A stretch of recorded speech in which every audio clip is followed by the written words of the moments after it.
এই মন্ত্রণালয়টাকে সম্পূর্ণ দুর্নীতিমুক্ত একটা মন্ত্রণালয় আমরা রূপান্তরিত করবো ইনশাল্লাহ।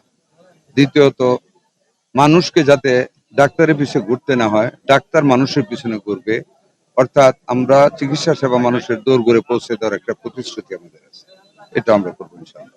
দুর্নীতিমুক্ত ভাবে মন্ত্রণালয়কে গড়ে তোলা এবং সিন্ডিকেট মুক্ত একটি স্বাস্থ্য মন্ত্রণালয় গড়ে তোলা আমাদের প্রধান লক্ষ্য, এবং এর মাধ্যমে জনগণের গোড় দৌড়ে আমরা মানে যে সেবাটা, চিকিৎসা সেবা আমরা পৌঁছে দেওয়া বদ্ধপরিকর।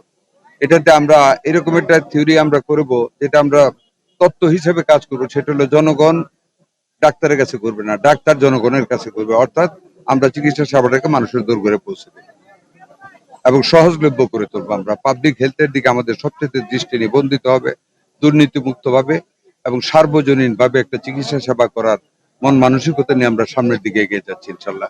এবং আমরা আশা করি আমাদের বর্তমান প্রধানমন্ত্রীর নেতৃত্বে আমরা সেটা সম্পূর্ণরূপে কামিয়াব হব। ক্লিংকার বেশি থাকলে সিমেন্ট বেশি খাঁটি। আনোয়ার সিমেন্ট।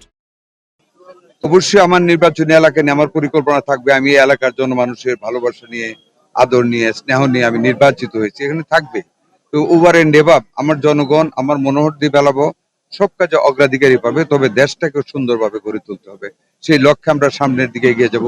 দেশ যখন সুন্দরভাবে গড়ে উঠবে, আমরা তখন আমার মনোহর দিয়ে বেলাবো সুন্দরভাবে গড়ে উঠবে। আর আমাদের রাজনৈতিক আরেকটি ইচ্ছা, আমাদের সামাজিক ইচ্ছা, এটা আমাদের মনের ইচ্ছা, দলের ইচ্ছা, সরকারের ইচ্ছা। যারা আমাদেরকে ভোট দিয়েছে তাদের প্রতি আমাদের যেমন দায় রয়েছে, যারা আমাদেরকে ভোট দেয় নাই তাদের প্রতি সমভাবে আমাদের দায় রয়েছে। সকল প্রতিহিংসার ঊর্ধ্বে উঠে, সকল বিদ্বেষকে ভুলে গিয়ে, রাজনৈতিক কোনো কুচিন্তা বা অসৎ চিন্তা না করে আমরা সকল মানুষকে নিয়ে, মুক্তিযুদ্ধের পক্ষে সকল মানুষকে নিয়ে আমরা নতুন সমৃদ্ধশীল মুক্তিযুদ্ধের চেতনা ভিত্তিক একটি বাংলাদেশ গড়ে তুলবো ইনশাআল্লাহ। একটা মেডিকেল কলেজ নরসিংদী করার একটা চিন্তা আছে, গতকাল আলাপ করেছি, আপনারা দোয়া করবেন। বাংলাদেশে আরো যেখানে যেখানে দরকার হবে সবখানে করা হবে, নরসিংদীতেও করা হবে। বাকি 150 শয্যা, এটা অলরেডি কালকে আমরা আলাপ করেছি, এটা শুধু এটা না, আরো অনেক জায়গায় বাকি আছে, সবগুলি একসাথে আমরা কাজ করব। এবং নরসিংদীর জন্য 2টা আইসিইউ ইউনিট আনার জন্য আমি অলরেডি ইচ্ছা পোষণ করেছি। মুক্তিযোদ্ধাদের মন্ত্রণালয় আমাদের সাবেক প্রধানমন্ত্রী বেগম খালেদা জিয়া প্রতিষ্ঠিত করেছেন। মুক্তিযোদ্ধাদের সত্যিকার যারা মুক্তিযোদ্ধা, রিয়েল ফ্রিডম ফাইটার, তাদেরকে খুঁজে বের করা হবে, আইডেন্টিফাই করা হবে, so that we can give much better service to the freedom fighters of this country. থাকবে এটা আমাদের।